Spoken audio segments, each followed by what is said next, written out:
Start करते हैं 12th geography chapter 7 part 3 से। पार्ट 1 और 2 देखने के लिए आप नीचे डिस्क्रिप्शन बॉक्स में देख सकते हैं। People engaged in tertiary activities, यानी कि वो लोग जो टर्शरी एक्टिविटीज़ में इन्वॉल्व हैं। Today most people are service workers, यानी बहुत सारे ऐसे लोग हैं जो सर्विस सेंटर में या सर्विस क्लास हैं, मतलब सर्विस वर्कर्स हैं। Services are provided in all society, हर सोसाइटी में हर पार्ट में सर्विसेज प्रोवाइड की जाती है। But in more developed countries a higher percentage of worker is employed in providing services as compare to less developed countries. But अगर हम बात करें डेवलप्ड कंट्रीज़ की, तो वहाँ पे सर्विस प्रोवाइड करने वालों की जो काउंटिंग है वो ज़्यादा है as compare to less developed country. Less developed country में लोग इन्वॉल्व हैं एग्रीकल्चर वगैरह के काम में ज़्यादा, लाइक प्राइमरी सेक्टर में। बट जो प्रॉपर डेवलप्ड सेंटर्स हैं वहाँ पे, डेवलप्ड कंट्रीज़ हैं वहाँ पे लोग टर्शरी एक्टिविटीज़ में काफ़ी इन्वॉल्व हैं। The trend in employment in this sector has been increasing while it has remained unchanged और decreasing in the primary and secondary activities. यानी कि इस सेक्टर में लोगों का आना वो अनचेंज्ड है, मतलब वो तो बढ़ ही रहा है, जिस तरह से बढ़ता जा रहा है वो बढ़ रहा है, लेकिन प्राइमरी और सेकेंडरी एक्टिविटीज़ में लोगों का रुझान वो कम ही है। ठीक है, सम सेलेक्टेड एग्जाम्पल्स, कुछ एग्जाम्पल्स हम देखेंगे। टूरिज्म, अब टूरिज्म की अगर बात करते हैं, tourism is travel undertaken for purpose of recreation rather than business. मतलब लोगों का क्या होता है, लोग टूरिज्म एज अ रिक्रिएशन के लिए उसको यूज़ करते हैं। लाइक फॉर एग्जाम्पल अपने हैक्टिक शेड्यूल से परेशान है, now they want to travel somewhere, so they will opt for the tourism. It has become the world single largest tertiary activity in total registered jobs and total revenue, यानी कि काफ़ी बड़ी, सबसे बड़ी single largest tertiary activities है जिसके अंदर काफ़ी लोग तो जॉब्स में हैं, प्लस टोटल रेवेन्यू भी काफ़ी ज़्यादा है। ठीक है, उसके अलावा beside many local person are employed to provide service like accommodation, meals, transport, entertainment and special shop servings the tourist. यानी कि ऐसे बहुत सारे लोग हैं जो और चीज़ों में लगे हुए हैं, सर्विस प्रोवाइड करने में लगे हुए हैं, जैसे कि एकोमोडेशन में, मील्स प्रोवाइड करना, जगह होटल वगैरह, ट्रांसपोर्ट देना, एंटरटेनमेंट के लिए कई शॉप्स ऐसी हैं जो सिर्फ टूरिस्ट के साथ डील करती हैं। Tourist fosters the growth of infrastructure industry, retail trading and craft industries, souvenirs. अब होता क्या है, टूरिज्म के अंदर जब लोग कहीं जाते हैं तो बाकी इंडस्ट्रीज़ को भी फ़ायदा होता है। इंफ्रास्ट्रक्चर इंडस्ट्री जहाँ पे लोग रह रहे हैं, रिटेल ट्रेडिंग जो भी लेना देना है, सामान खरीदना है, वो सब इसके अंदर आ जाता है। उसके अलावा क्राफ्ट इंडस्ट्रीज़, ये सारी चीज़ें, यानी देखा ना, लोग कहीं जाते हैं तो सोवेनियर लेके आते हैं, चीज़ें लेके आते हैं वहाँ की, तो वो सब क्या होता है, सोवेनियर के अंडर आ गया। तो एक टूरिज्म से अकेला कितना सब चीज़ों पे इम्पैक्ट पड़ रहा है। In some regions tourism is seasonal because the vacation period is dependent on favourable weather condition. कई रीजन्स में, मतलब कई जगहों पे टूरिज्म है वो क्या है, सीजनल है। ठीक है, क्यों? क्योंकि जो उसका वेकेशन पीरियड है वो डिपेंड करता है वेदर कंडीशन पे। फॉर एग्जांपल, जैसे ही अगर हम बात करें दिल्ली की, दिल्ली में गर्मी पड़नी शुरू होती है तो लोग भागते हैं पहाड़ों की तरफ। तो उस टाइम पे क्या होता है, मई जून के टाइम पे पहाड़ वालों का जो टूरिज्म सेक्टर है वो बहुत अच्छा होता है, बहुत ही फलता फूलता है। क्यों? क्योंकि लोगों को एकदम से टूरिस्ट दिखने लगते हैं। ठीक है, कुछ ऐसे रीजन हैं जहाँ पे पूरे साल ही लोग ट्रैवल करते हैं, विजिट करते हैं। ठीक है, उसके बाद आते हैं tourist regions. The warmer places around the Mediterranean coast and the west coast of India are some of the popular tourist destination in the world. यानी कि जो कोस्ट लाइन मेडिटेरियन कोस्ट के पास है या फिर वेस्ट कोस्ट ऑफ इंडिया, उसके पास जो काफ़ी सारी जगह हैं जो काफ़ी पॉपुलर टूरिस्ट डेस्टिनेशन है वर्ल्ड की। कुछ और जगह हैं जहाँ पे विंटर स्पोर्ट्स होते हैं, जहाँ पे माउंटेन एरियाज़ हैं, कई scenic landscape and national park, वहाँ लोग जाते हैं। ठीक है, which are scattered. Also historic town also attract tourist because of the monument, heritage site and cultural activity. यानी कि जो पुराने, जहाँ पे आज जो चीज़ें बनाई गई थी या जो भी हिस्ट्री से रिलेटेड चीज़ें हैं, वो भी बहुत ज़्यादा टूरिस्टों का रुझान है कि वो देखने जाते हैं, एक्सप्लोर करने जाते हैं। नाउ फैक्टर्स अफेक्टिंग टूरिज्म, जो चीज़ें टूरिज्म को अफेक्ट करती हैं, सबसे पहले तो डिमांड। लास्ट सेंचुरी से क्या हुआ है, जो डिमांड है हॉलीडेज़ की वो बहुत ज़्यादा बढ़ गई है। ठीक है, लोगों के स्टैंडर्ड ऑफ लिविंग में बहुत इम्प्रूवमेंट आई है। लोग अब क्या करते हैं, पैसा इन्वेस्ट करना चाहते हैं इन चीज़ों पे, रिक्रिएशन जैसी चीज़ों पे। ठीक है, तो लोगों को अब परमिट चाहिए कि भाई हॉलीडे पे जाएंगे, तो इससे टूरिज्म की डिमांड बढ़ी है। दूसरा है ट्रांसपोर्ट। कई सारे टूरिस्ट एरियाज़ में क्या हुआ है, ट्रांसपोर्ट फैसिलिटी बहुत बेटर हो गई है। पहले की अगर बात करें तो पहाड़ों पे जाने के लिए प्रॉपर फैसिलिटी नहीं होती थी ना, लोगों को कार भी इजीली मिल जाती है, वरना खुद की कार लेके निकल पड़ते हैं। रोड सिस्टम बेटर हो गया है। सबसे बड़ी बात तो जो एयर ट्रांसपोर्ट है उसके बेटर होने से टूरिज्म पे बहुत अच्छा इम्पैक्ट पड़ा है। For example air travel allows one two travel anywhere in the world in few hours of flying time from their homes. यानी कि जो लोग जिनके पास पैसा है लेकिन टाइम की कमी है, फटाफट से एयर टिकट कराई निकल पड़े। तो ये एक फ़ायदा है कि भाई टूरिज़्म सेक्टर को किस तरह से फ़ायदा हो रहा है। नाउ ऑल्सो पैसे भी थोड़े कम हो गए, कॉस्ट कम हो चुकी है। जो पहले बहुत ही महंगा होता था अब ठीक है, अब रीज़नेबल रेट पे होने लग गया है। टूरिस्ट अट्रैक्शंस, क्लाइमेट, लोग क्या करते हैं, बहुत सारे लोग जो कोल्डर क्लाइमेट के होते हैं expect to have warm sunny weather for beach holidays. ठंडी जगह के लोग कहाँ पे आना पसंद करते हैं, गर्म जगहों पे। और इसीलिए क्या होता है, the main reason for the importance of tourism in southern Europe and the Mediterranean lands, the Mediterranean climate offer almost consistently higher temperature than any other part of Europe. जो मेडिटेरियन क्लाइमेट है वो Europe के किसी भी part से ज़्यादा गर्म कहते हैं ना, गर्म एटमॉस्फेयर प्रोवाइड करता है, गर्म क्लाइमेट प्रोवाइड करता है। तो इसलिए क्या होता है, जब धूप होती है, थोड़ी थोड़ी कम बारिश होती है, तो पीक हॉलीडे सीज़न होता है, लोग विंटर हॉलीडेज़ लेते हैं और वो क्या करते हैं, दूसरी जगहों पे जाते हैं। जैसे कि एक नॉर्मली इंडिया का एग्जांपल लेते हैं, गर्मी बहुत पड़ती है तो लोग कहते हैं कि चलो ठंडी जगहों पे चलते हैं, माउंटेन में चलते हैं। तो ये चीज़ हर जगह पे है, ठीक है। लोग विंटर हॉलीडेज़ ले रहे हैं, क्लाइमेट रिक्वायरमेंट लोगों की बढ़ रही है, इन सब चीज़ों को देखते हुए। Now landscape, many people like to spend their holidays in an attractive environment which often means mountain, lake, spectacular sea coast and landscapes not completely altered by man। मतलब कि कुछ लोगों का बस ऐसी जगह रहना है जहाँ पे बहुत अच्छा व्यू आए, लेक्स हो या फिर पहाड़ हो या फिर आसपास बहुत सुंदर सीनरी हो, और वो चीज़ जो ह्यूमन ने अभी तक ज़्यादा ख़राब नहीं करी है, ज़्यादा अफेक्ट नहीं करा है, जहाँ ज़्यादा मतलब चीज़ें बनी नहीं हैं, तो लोग ऐसी जगहों पे रहना पसंद करते हैं। हिस्ट्री एंड आर्ट की बात करते हैं, the history and art of an area have potential attractiveness. कोई जगह अगर हिस्ट्री और आर्ट से रिलेटेड है या फिर लोगों को लगता है कि भाई यहाँ ये बहुत ही पहले की कोई चीज़ है, तो लोग वहाँ पे विज़िट करना पसंद करते हैं, ठीक है। उसकी अगर कोई पुरानी कोई स्टोरी है उसको एक्सप्लोर करना, एंशियंट चीज़ों में जाना, टाउन पे जाना, आर्कियोलॉजिकल साइट्स पे जाना, ये सब लोग एंजॉय करते हैं। Culture and economy, these attract tourist with a pension for experiencing ethnic and local custom. यानी कि लोग कई बार दूसरी जगहों पे जाते हैं लोगों की कल्चर देखने के लिए, लोगों किस तरह से लोग रहते हैं या फिर किस तरह से उनका कल्चर है, क्या उनकी प्रैक्टिसेस हैं, क्या वो करते हैं, वो देखने के लिए। होम स्टे भी क्या है, एक प्रॉफिटेबल बिजनेस की तरह है जहाँ लोगों के घर में ही लोग रहते हैं। हेरिटेज होम्स इन गोवा, मेडिक्रेट्स एंड कूग इन कर्नाटका, ये सारी जगह हैं जो लोगों को एक कल्चरल फील देती हैं कि आप इस तरह से मतलब आओ और ये देखो कि यहाँ पे लोगों की लाइफ कैसी है। Now medical services for overseas patients in India, about 55,000 patients from USA visited India in 2005 for treatment। यानी कि इतने लोग USA से इंडिया आए ट्रीटमेंट के लिए। ये स्टिल एक स्मॉल नंबर है compare to millions of surgery perform each year in the US health care system. यानी कि कितनी सर्जरीज परफॉर्म होती हैं US हेल्थ केयर सिस्टम के अकॉर्डिंग, उससे तो ये बहुत ही कम नंबर है। इंडिया एक बहुत ही एक मतलब मेन कंट्री उभर के आया है फॉर मेडिकल टूरिज्म, ठीक है।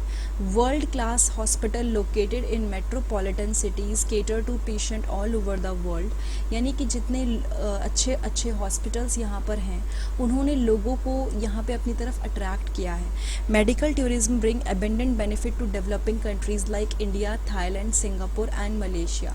यानी कि जो डेवलपिंग कंट्रीज़ हैं उनको बहुत फ़ायदा होता है मेडिकल टूरिज्म की वजह से, ठीक है।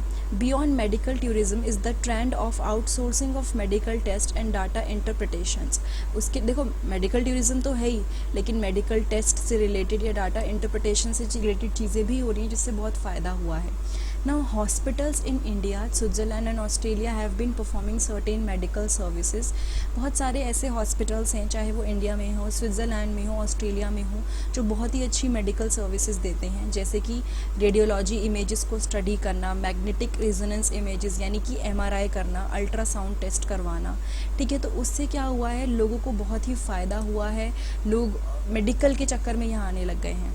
अब क्या हो रहा है, outsourcing holds ट्रेमेंडस advantages for patients if it is focused on improving quality और प्रोवाइडिंग स्पेशलाइज्ड केयर। अब होता क्या है आउटसोर्सिंग वगैरह में कि कोई भी चीज़ करने के लिए दूसरों को रिस्पॉन्सिबल हम बना देते हैं। जैसे कि कोई कंपनी है वो दूसरे को हायर करती है कि आप मेरा ये काम करेंगे, ठीक है।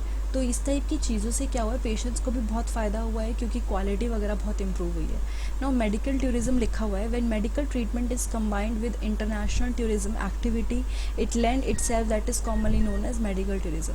यानी कि मेडिकल ट्रीटमेंट और इंटरनेशनल टूरिज्म एक्टिविटी दोनों मिल जाते हैं। जैसे किसी को अगर अपना ऑपरेशन कराना है और वो इंडिया आ रहा है तो यहाँ पे मेडिकल ट्रीटमेंट और वो बाहर से इंडिया आएगा तो वो दोनों चीज़ें मिल चुकी हैं, तो क्या हुआ, ये एक मेडिकल टूरिज्म हो गया, ठीक है।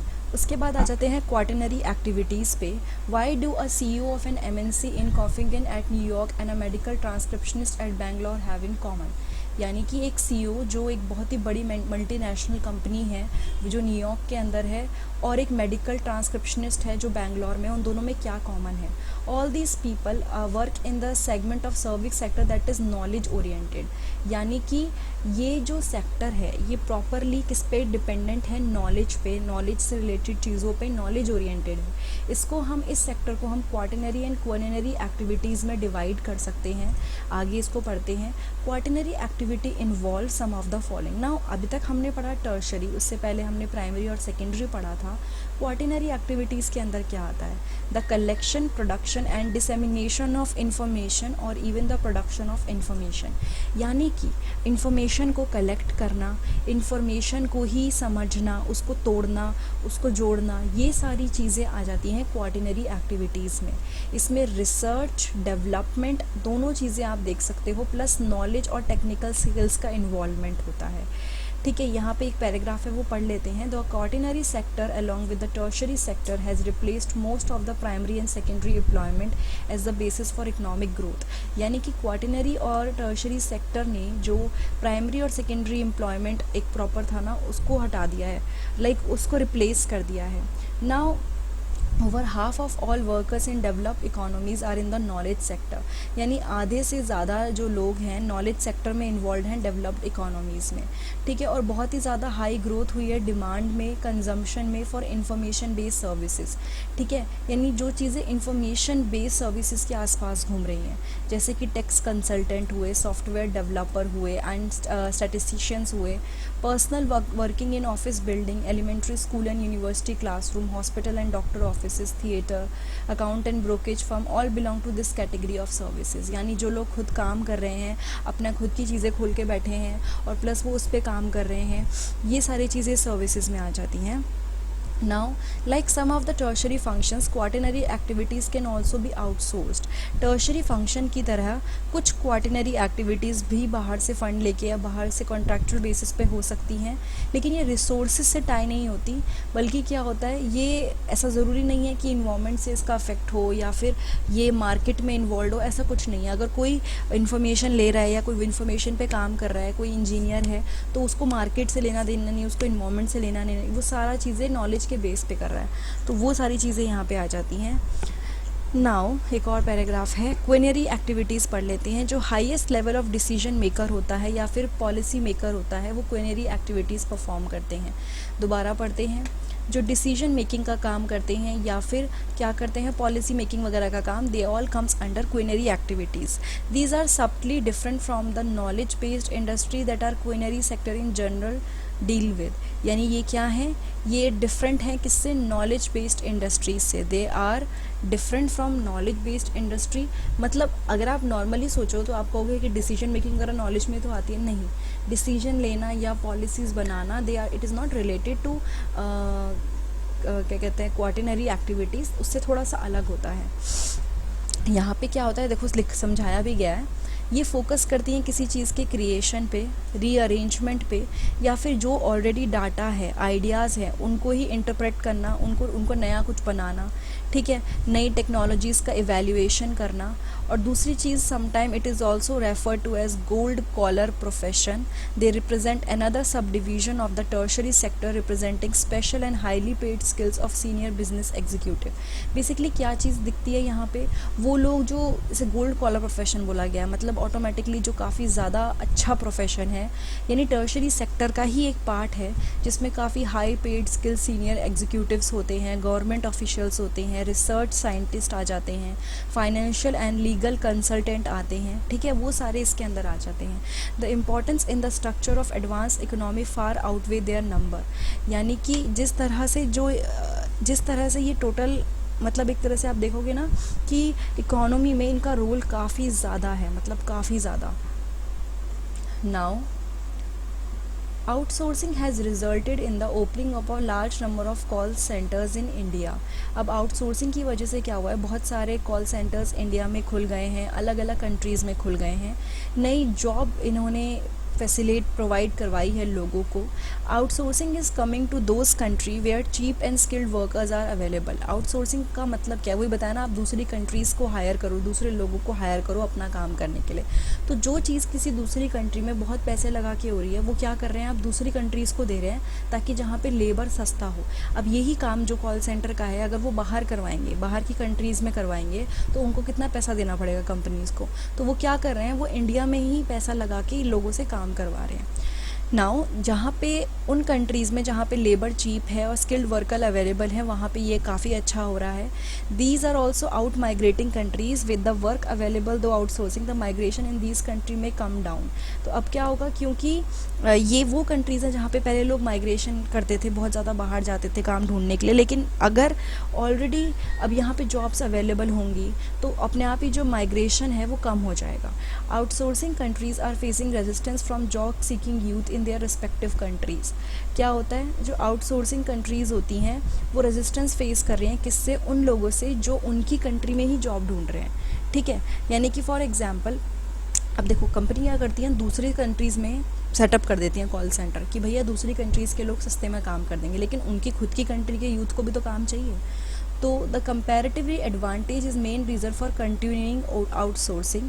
New trends in quinary services include knowledge processing outsourcing and home shoring, the latter as an alternative to outsourcing. यानी कि क्विनरी सर्विसेज में एक और चीज़ आई है, that is knowledge processing outsourcing या फिर होम शोरिंग। ये क्या है, आउटसोर्सिंग का अल्टरनेटिव है। ये जो केपीओ इंडस्ट्रीज़ है, ये किससे अलग है, बिजनेस प्रोसेस आउटसोर्सिंग से थोड़ा सा अलग है, बट इसके अंदर हाई स्किल्ड वर्कर्स, काफ़ी ज़्यादा स्किल्ड वर्कर्स काम करते हैं। यहाँ पे क्या होता है, इन्फॉर्मेशन से रिलेटेड काम होता है, इन्फॉर्मेशन की आउटसोर्सिंग होती है। KPO enables company to create additional business opportunity. KPO की वजह से कंपनी को फ़ायदा होता है कि वो अपने लिए और बिजनेस अपॉर्चुनिटीज़ क्रिएट करे। Example of KPOs include research and development. अगर हम केपीओ की बात करें तो क्या फ़ायदा है केपीओ का, रिसर्च और डेवलपमेंट इसके अंदर आ जाता है, उससे related activities, e learning, business research आ जाता है, intellectual property, research, legal profession and the banking sector, these all come under these things KPO. Now outsourcing में क्या होता है, आउटसोर्सिंग और contracting out is giving work to an outside agency to improve efficiency and to reduce cost. आप बाहर की एक agency को काम देते हो ताकि काम अच्छा हो और पैसे कम लगे। When outsourcing involves transferring works to overseas location, it is desirable by the term offshoring, although both offshoring and outsourcing are used together. जब आप कहीं ओवरसीज़ देते हो, दूसरी कंट्रीज़ में देते हो, तो आप ऑफशोरिंग भी यूज़ करते हो, ठीक है। ऑफशोरिंग एंड आउटसोर्सिंग दोनों साथ में यूज़ हो सकता है। Business activities that are outsource include information technologies, यानी कि ऐसी एक्टिविटीज़ जो आउटसोर्स होती हैं, जो दी जाती हैं। आईटी बहुत सारा काम दिया जाता है, human resource, customer support and call centre. अब देखोगे आप कई सारे इंजीनियर्स हैं जो बाहर की कंपनीज़ के लिए काम कर रहे हैं, ठीक है। तो वो क्यों हो रहा है, क्योंकि वो आउटसोर्सिंग पे उन्हें काम मिल रहा है। वो अपने इंजीनियर से कराएंगे तो बहुत पैसा देना पड़ेगा, तो उन्होंने वो काम यहाँ दे दिया ताकि सस्ते में काम ज़्यादा हो जाए, ठीक है। डाटा प्रोसेसिंग और आईटी रिलेटेड सर्विसेज वो भी इसके अंदर आती हैं। ये सारी दिखा भी रखा है। Asian, east European and African countries बहुत अच्छे से करती हैं, क्योंकि यहाँ पे जो कंट्रीज़ हैं वहाँ पे आईटी स्किल्ड स्टाफ है जिसको नॉलेज है कंप्यूटर की बहुत अच्छी, इंग्लिश लैंग्वेज उनकी बहुत अच्छी है, और सस्ते लोअर वेजेस पे उनको काम मिल रहा है, ठीक है। अगर डेवलप्ड कंट्री की बात करें, डेवलप्ड कंट्री में उनको भैया लेबर बहुत महंगा मिलता है, उनको इंजीनियर चाहिए बहुत महंगा है, तो वो बाहर के लोगों से अपना काम करवाते हैं। Thus, a company in Hyderabad or Manila does work on a project based on GIS technique of a country like USA और जापान। यानी कि एक कंपनी जो हैदराबाद सिचुएटेड है या कहीं और सिचुएटेड है, वो ऐसे काम पे वर्क कर रही है जो बाहर के लोगों ने, USA के या जापान के लोगों ने दिया है, ठीक है। क्यों, क्योंकि यहाँ पे उनको पैसा कम देना पड़ेगा। तो ये सारी चीज़ें हमें ध्यान रखनी है।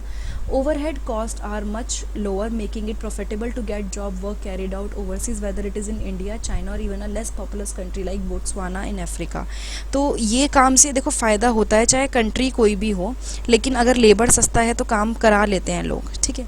उसके बाद एक और पे आ जाते हैं, the digital divide, opportunity emerging from the information and communication technology based development is unevenly distributed across the globe। जो भी अपॉर्चुनिटी इन सब चीज़ों से मिलती हैं अनइवनली डिस्ट्रीब्यूटेड है, ठीक है। मतलब कि ऐसा नहीं है कि एक जगह बहुत सारा काम है, एक जगह बिल्कुल नहीं है। एक तरह से फॉर एग्जांपल एक ही कंट्री के अंदर हो सकता है कि एक जगह पे तो भैया बहुत ही सारी चीज़ें मिल गई और एक जगह पे बिल्कुल लोगों को पता ही नहीं है कि कैसे काम करना है, क्या करना है, काम अपॉर्चुनिटीज़ नहीं है उनके पास। So there are wide ranging economical, political and social differences among countries. तो काफ़ी सारे डिफरेंसेस हैं, चाहे वो इकोनॉमिकल हो, कोई कंट्री के पास पैसा ज़्यादा है, कोई कंट्री के पास पैसा नहीं है, सोशल डिफरेंसेस लोगों में आ जाते हैं, ठीक है।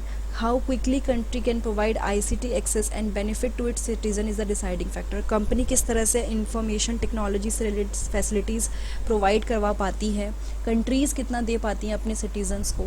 While developed countries in general have search forward, the developing countries have lagged behind and this is known as digital divide. Okay, एक बहुत ही इंपॉर्टेंट चीज़ लिखी है, डेवलप्ड कंट्री का काम तो बहुत अच्छा चल रहा है, वो अपने लोगों से काम अच्छे से करवा रही हैं, उनका काम आगे एडवांस में चल रहा है, यानी कि सब कुछ उनको अवेलेबल है, टेक्नोलॉजी, IT। लेकिन जो डेवलपिंग कंट्रीज़ हैं वो कहीं ना कहीं पीछे हैं टेक्नोलॉजी के मामले में, एंड उसको उन्होंने बोला है digital divide. Similarly digital divide country के अंदर भी होता है, जैसे कि अगर एक बात करें इंडिया और रशिया में, तो कुछ मेट्रोपॉलिटन सेंटर हैं जहाँ पे कनेक्टिविटी बहुत अच्छी है और फिर कुछ रूरल सेंटर हैं जहाँ पे बिल्कुल कनेक्टिविटी अच्छी नहीं है। तो this come under digital divide. तो ये था चैप्टर 7 हमारे 12th ज्योग्राफी का। अगर ये वीडियो आपको अच्छी लगी है तो प्लीज़ लाइक, कमेंट, सब्सक्राइब और शेयर करना मत भूलिएगा। इसके और पार्ट्स देखने के लिए, फर्स्ट एंड सेकंड पार्ट देखने के लिए आप नीचे डिस्क्रिप्शन बॉक्स में देख सकते हैं, वरना डायरेक्टली मेरे चैनल पे प्लेलिस्ट पे जाइए या होम पेज पे जाइए और 12th ज्योग्राफी की आप प्लेलिस्ट खोलिए, आपको सारे चैप्टर्स वहाँ पे दिख जाएंगे with along with all the parts. Thank you so much.